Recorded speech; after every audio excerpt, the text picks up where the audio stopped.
अगर हम आपसे कहें कि इस दुनिया में एक ऐसी जगह है जहां सिर्फ और सिर्फ सोना ही मिलता है, तो उसके बाद आप क्या कहेंगे?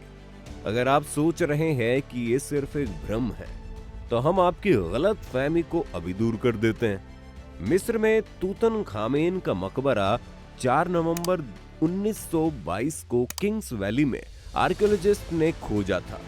तूतनखामेन का मकबरा खजाने के साथ कई ऐसी चीजें भी खोजी गई जिसको न कभी किसी ने देखा और न ही कभी किसी ने सोचा। जिस कमरे में राजा तूत का ताबूत मिला था, वो पूरी तरह से सोने से भरा था। कमरे में सोने के साथ बेशकीमती चीजें भी मिली थी। ये ऐसी चीजें थी जिसे देखकर आर्कियोलॉजिस्ट भी हैरान रह गए। उनकी आंखों के सामने हजारों साल पहले की चीजें थी, जिसे आखिर कोई कैसे बना सकता था। इन चीजों में राजा तूत का डेथ मास्क, लोहे का चाकू, सोने का सिंहासन और शानदार पेंटिंग्स शामिल थी। आज हम आपको इस वीडियो में इस सोने से भरी इस जगह के बारे में बताने जा रहे हैं। तो चलिए ज्यादा वक्त न गंवाते हुए आज की वीडियो को शुरू करते हैं। सोने का मास्क। सबसे पहले हम यहां पर मिले हुए राजा के मास्क के बारे में बात करते हैं। तूतनखामेन के मकबरे में राजा का मास्क मिला था। ये यहाँ पर मौजूद सबसे फेमस चीजों में से एक है। ये मास्क दिखने में बहुत ही ज्यादा खूबसूरत है। राजा तूत अपने चेहरे पर ये सोने का मास्क अक्सर अपनी प्रजा के सामने पहनकर निकलते थे। ये मास्क 53 सेंटीमीटर बड़ा है और इसमें कई कीमती पत्थर जड़े हुए हैं। इसका वजन लगभग 10 किलोग्राम है। मकबरे में मिला था चाकू। इस सोने से बने हुए मास्क के अलावा इस मकबरे में सोने की कई और चीजें मिली थी, लेकिन सोने से बनी हुई चीजों के अलावा यहाँ एक बेशकीमती मेटल मिला था और वो है लोहा। तूतनखामेन के मकबरे में 2 चाकू मिले थे। एक लोहे का था और उसकी मयान पूरी तरह से सोने की बनी हुई थी। कई समय तक रिसर्च करने के बाद पता चला कि ये धातु धरती के बाहर किसी मेटेरॉइड का है, यानी आज के समय में आपको ये मेटल हमारी धरती के किसी भी कोने में नहीं मिलेगा। तूतनखामेन के दाएं पैर पर यह चाकू रखा हुआ था। इसके साथ ही एक चाकू मौजूद था जो पूरी तरह से सोने से बना हुआ था। तूतनखामेन का ताबूत। अब हम इस मकबरे की सबसे खास बात के बारे में बात करते हैं। तूतनखामेन का शव 3 ताबूत में रखा हुआ था। एक ताबूत दूसरे ताबूत में बंद था। यूनिवर्सिटी ऑफ मैनचेस्टर के प्रोफेसर जॉयस टिल्डलेस्ले के मुताबिक ताबूत का वजन 1.23 टन था।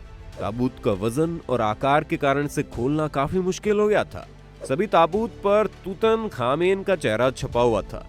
इनमें इसके चेहरे पर दाढ़ी थी। सबसे ऊपरी ताबूत लकड़ी का बना था, दूसरी ताबूत भी लकड़ी का था और इसमें पौधे भी थे। इसी के साथ इसमें सुंदर तरीके से कांच से बने नीले, हरे और लाल रंग से इसे सजाया गया था। अब तीसरे ताबूत के बारे में बात करें तो पहले 2 लकड़ी के बने हुए ताबूत थे, पर तीसरा वाला ताबूत एक काले रंग के मोटे काले परत से कवर्ड था। जब रिसर्चर्स ने उसकी परत को हटाया तो तीसरा मकबरा पूरी तरह से सोने का बना हुआ निकला और इसी में राजा की मम्मी मौजूद थी। तूतनखामेन के मकबरे में मिला रथ। अब आगे बढ़े तो तूतनखामेन के मकबरे में 6 रथ भी मिले थे। रिसर्चर्स ने एक रिसर्च में ये खोजा था कि इस पर छाता लगाने की भी जगह थी। इन रथ पर बाज का चित्र भी बना हुआ था। एक इंस्क्रिप्शन में कहा गया कि बाज सूरज के देवता होरस को रिप्रेजेंट करता है। मकबरे में राजा की पेंटिंग। अब यहाँ पर मिले आखिरी आइटम के बारे में बात करें तो तूतनखामेन के मकबरे में दीवार पर शानदार पेंटिंग्स मिली थी। इन पेंटिंग्स में से एक में तूतनखामेन और उसकी पत्नी थी। तूतनखामेन की पत्नी का नाम अंखेसेनमुन था। अंखेसेनमुन का मकबरा आज तक नहीं खोजा जा सका है, लेकिन ऐसा माना जाता है कि इनकी कब्र भी किंग्स वैली में कहीं पर छुपी हुई है। तूतनखामेन का सोने का बेड। तूतनखामेन के मकबरे में लगभग वो सभी चीजें थी जो एक जिंदा इंसान के काम आ सकती है। इसमें से एक बेड भी तूतनखामेन के मकबरे में मिला था। बंदरों की पेंटिंग्स। तूतनखामेन के मकबरे में जानवरों की पेंटिंग भी मिली थी। इसमें 6 बबून देखे गए हैं। बबून को दक्षिणी इलाकों से मिस्र में इंपोर्ट किया गया। बबून के साथ साथ पेंटिंग में कीड़े भी देखे गए जिन्हें पुनर्जन्म से जोड़ा जाता है। अगर आप सोच रहे हैं ये सभी चीजें इनके मकबरे में क्यों मिली, तो उसका जवाब ये है कि इजिप्ट में एक मान्यता है कि मरने के बाद जब बॉडी को दफन किया जाता है तो उसके साथ ऐसी सभी चीजें साथ में छोड़ दी जाती है ताकि जब भी वो अपना अगला जन्म ले वो सभी चीजें काम में आए। तो ये तो हो गई इनके मकबरे में मिली हुई सभी चीजों की बात। इसी के साथ आपको बता दें कि इजिप्ट में ऐसी और कौन सी मान्यता है और मम्मी को कैसे दफनाया जाता था।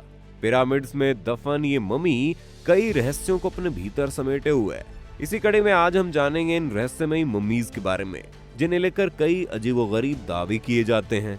दोस्तों, मिस्र के फराओं को कौन नहीं जानता।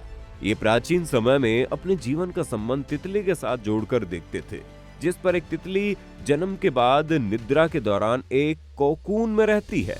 उसके बाद उठने पर वो तितली बनती है। ठीक उसी तरह से फराओ मरने के बाद एक स्पेशल काइंड का लेप लगाकर और कोकून की तरह पट्टी बांधकर ताबूत में बंद हो जाते थे।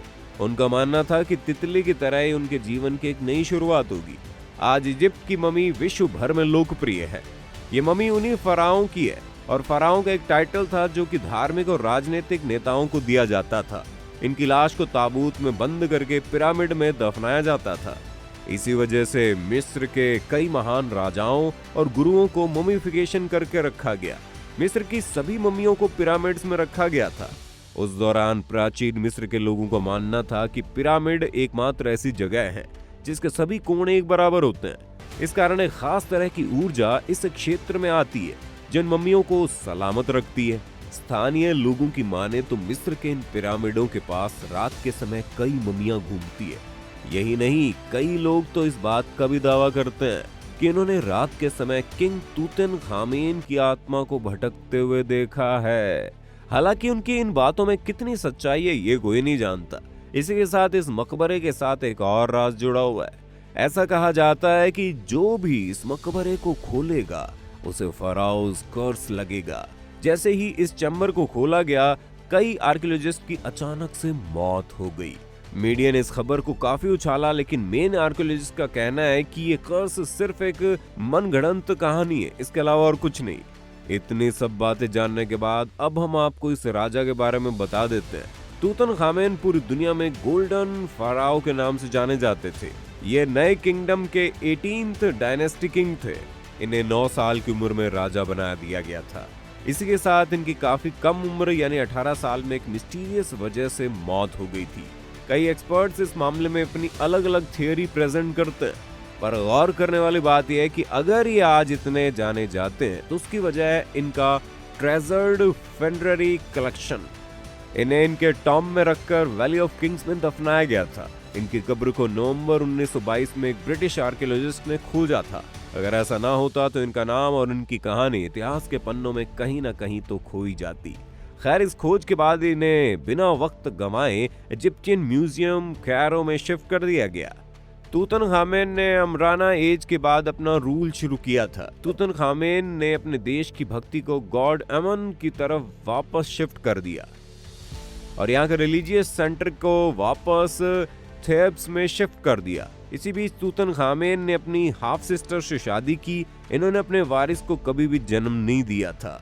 ये बात आज तक क्लियर नहीं हो पाई कि इनकी मौत के बाद किसने इस गद्दी को संभाला था। तो ये थी तूतनखामेन का सोने से भरा हुआ कब्र और उनकी जिंदगी के कुछ अनकहे और अनसुने राज। तो आपका इसके बारे में क्या कहना है? क्या आपको लगता है तूतनखामेन के इतिहास में छुपे हुए और भी राज हमको आने वाले समय में मिलेंगे? क्या आपको इनकी कहानी पसंद आई? ये सभी बातें आप हमें कमेंट सेक्शन में बताइएगा। अगर आपको ये वीडियो पसंद आई तो लाइक और शेयर का बटन दबाइएगा। बाकी जितने भी लोग हमारे चैनल पर पहली बार आए हैं ना, वो सब्सक्राइब और बेल आइकन जरूर दबा दें ताकि हमारी आने वाली सभी वीडियोस की नोटिफिकेशन आपको मिले सबसे पहले।